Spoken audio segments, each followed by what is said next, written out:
Hello बच्चों, आज हम आप लोग को structure and bonding in organic compounds chapter पढ़ाने जा रहे हैं। इसमें अलग अलग टॉपिक्स हैं और एक एक करके हम इन टॉपिक्स को कवर करेंगे। तो structure and bonding in organic compound में पहला टॉपिक जो हमारा है वो हाइब्रिडाइजेशन है। तो पहले हम हाइब्रिडाइजेशन का मतलब देखते हैं। तो the process in which two or more than two atomic orbital are mixed to each other to form new orbital of identical shape and equivalent energy is known as hybridization।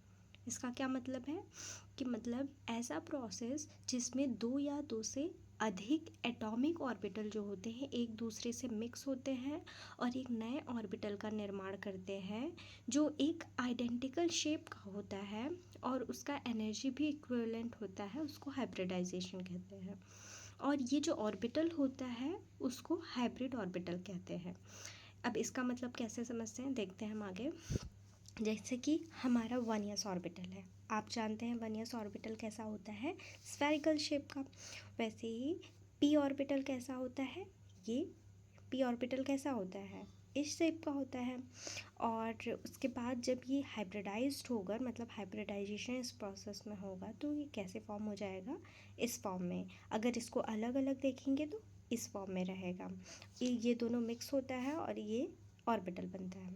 Next क्या होता है कि जैसे कि अगर आपको ये नहीं समझ में आया तो आगे हम एग्जांपल्स देखते हैं एक कंपाउंड का, उसके बाद आपको समझाते हैं। जैसे बॉन्डिंग इन CH4 है, ठीक है। तो इसमें क्या है, पहले हम एक 1s ऑर्बिटल होगा, ठीक है, और 3p ऑर्बिटल होंगे। तो इसमें p ऑर्बिटल कैसे होते हैं, इस शेप के होते हैं। मैंने बताया था p ऑर्बिटल इस शेप का होता है। तो इसमें 3p ऑर्बिटल है, तो 3p ऑर्बिटल जो मिलकर sp3 हाइब्रिडाइजेशन बनाते हैं, ठीक है। उसके बाद इसका जो ये शेप होगा ये टेट्राहेड्रल स्ट्रक्चर का होगा।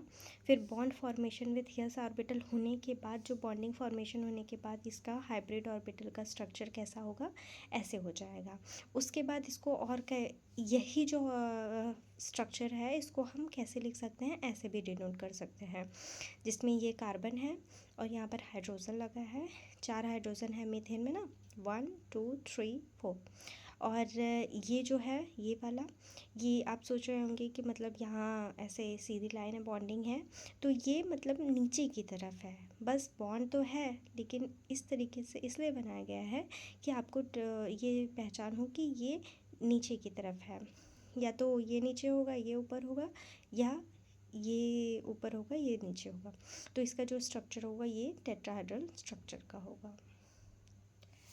और अगर इसके बारे में आपको नहीं समझ में आया तो थोड़ा सा और देख लेते हैं। जैसे कि हमारा क्या होता है कि कार्बन ग्राउंड स्टेट में कैसे होता है कि उसका इलेक्ट्रॉनिक कॉन्फ़िगरेशन जो होता है 2s2, पहले तो 1s2 2s2 2p 2p 2 होता है। तो 2p जो p ऑर्बिटल होता है वो 3 पार्ट्स में डिवाइड होता है, px py pz।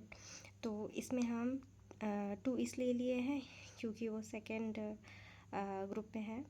तो 2px1 2py1 2pz0 हो जाएगा सेकेंड पीरियड में, नॉट इन ग्रुप। तो जब ये एक्साइटेड स्टेट में जाएगा तो ये कैसा हो जाएगा, ये जो यहाँ बॉन्ड फॉर्मेशन किया है एक्साइट होने के बाद ये बॉन्ड इधर चला जाएगा। तो ये खाली है तो इसको लग रहा है कि खाली होने के बजाय ये अपना इसको दे दे तो यहाँ सारे हाफ फिल्ड हो जाएंगे। और जैसा कि हम जानते हैं जो हाफ फिल्ड होता है वो बहुत ही ज़्यादा स्टेबल होता है। जो हाफ फिल्ड होता है या तो वो फुल फिल्ड होता है तो बहुत ज़्यादा स्टेबल होता है। तो इसमें एक यस है और 3p होने के कारण ये sp3 हाइब्रिडाइजेशन इसको बोलते हैं, ठीक है। और ये क्या हो गया, ये एटॉमिक ऑर्बिटल्स थे, अब ये जब मिल गए तो क्या हो गए, हाइब्रिड ऑर्बिटल हो गए।